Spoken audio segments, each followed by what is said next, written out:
I'd like to share with you about how to have a very good foundation when you begin to practice mindfulness meditation. If you have the right foundation, then it's easy to build the structure of your meditation without too much trouble. If your foundation is a little wobbly, then the meditation will have some difficulties as well. The first is to know how to sit. Posture is important. So the back relatively straight, the chin level with the floor, slightly tilted downward, maybe 1/4 of an inch, or just a little bit. The jaw loose and relaxed, the teeth parted in the back, the tongue on or near the roof of the mouth, breathing through the nose whenever possible. Some people talk about breathing out through their mouth, but if you're going to be sitting for longer periods of time, you don't want your mouth to get dry.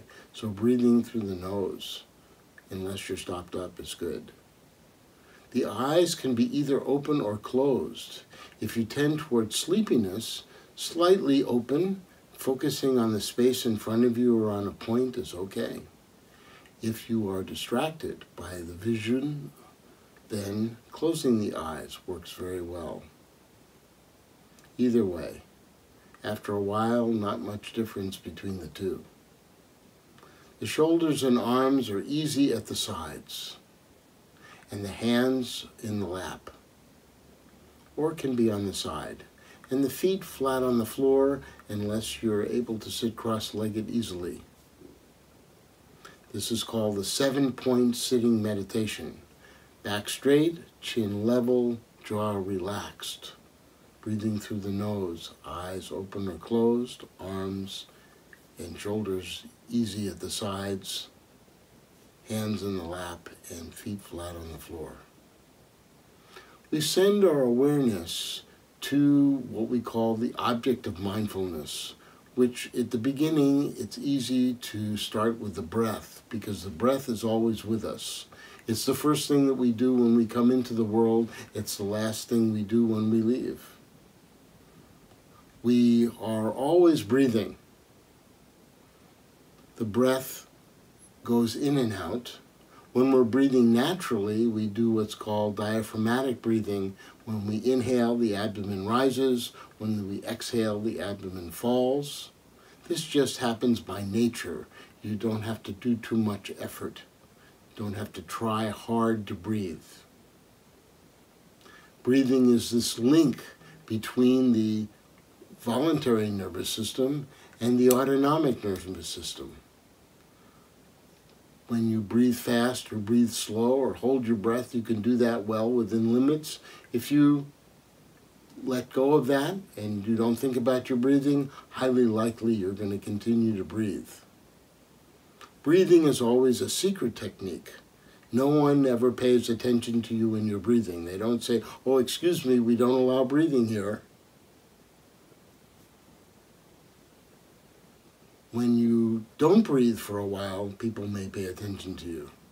If you stop breathing altogether, then they throw a big party for you. But most of the time, our breathing is fine. So you don't have to try too hard. In the ancient times, the Buddha, when he taught this technique 2,500 years ago, he had a little saying at the beginning, which was, breathing in long, I breathe in long. Breathing out long, I breathe out long. Breathing in short, I breathe in short. Breathing out short, I breathe out short. He didn't mean literally breathing that you should try to breathe in long or short. He just meant however you're breathing is perfectly fine. Breathing in, sensitive to the entire body. We just pay attention to our body. Body is also in the here and now, just like the breath. If you try to breathe for yesterday, you can't do it. Try to breathe for tomorrow, you can't do it. Oh, I have a breath now, I'll save it until tomorrow. Not possible.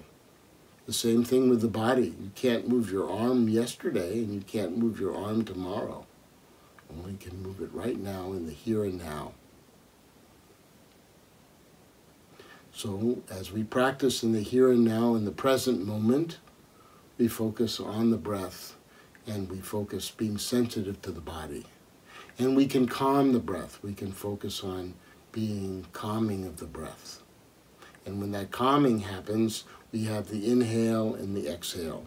When the abdomen rises, we're inhaling. When the abdomen falls, we exhale. And again, it happens by nature. Or you can notice the breathing as it touches to the nostrils. It's okay too. Whenever the mind is distracted by the physical body, we can say, feeling, feeling, feeling, return to the breath. Or if we're distracted by too much thinking, we say, thinking, thinking, thinking, return to the breath.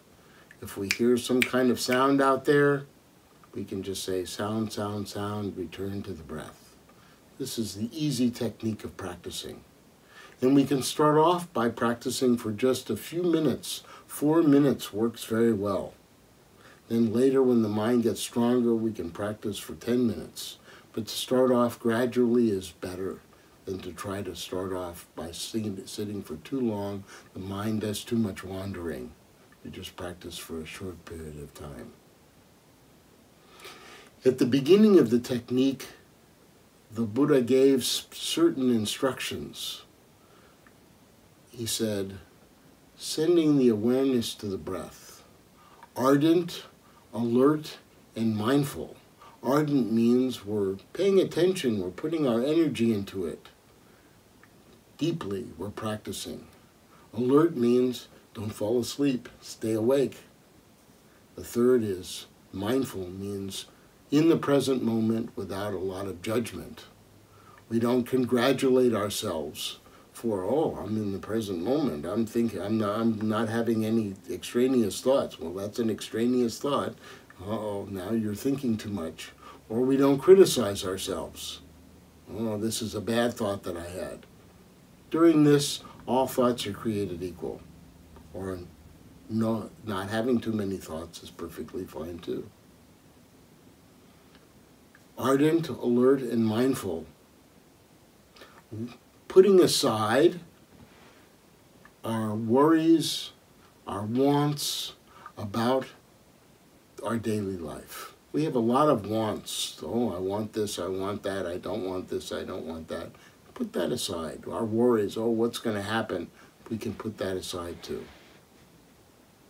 So this is the teaching that the Buddha gives. So this is what I'm going to offer you, because the Buddha was a good trainer. He knew how to teach people how to do mindfulness. So first, how do we practice with our posture? How do we send our awareness to the breath? And how do we keep ourselves from being too distracted? The most important thing is to bring the mind back. It's not so important that the mind stays on the breath at first. It's just whenever the mind wanders, we bring it back. I wanted to share this 3 steps with you in a simple way. I hope that this is helpful.